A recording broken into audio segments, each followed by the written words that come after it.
প্রতিটি সন্তান তার মায়ের কাছে কলিজার টুকরা, তেমনি আমার বন্ধু প্রিন্স মামুন তার মায়ের কাছে কলিজার টুকরা। আসতেছে সামনে ঈদ, আপনারা সবাই জানেন, কিন্তু প্রিন্স মামুনের সবার সাথে এবার ঈদ করা হবে না।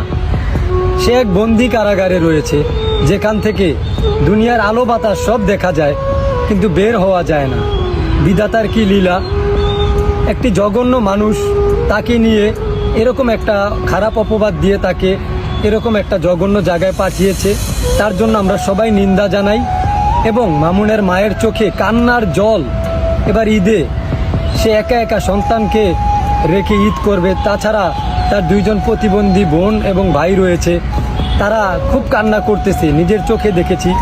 কালকে আমি নিজে গিয়ে কারাগারে মামুনকে দেখে এসেছি, তার চেহারার কি অবস্থা একটি মাই জানে। তার সন্তানকে রেখে ঈদ করার কষ্টটা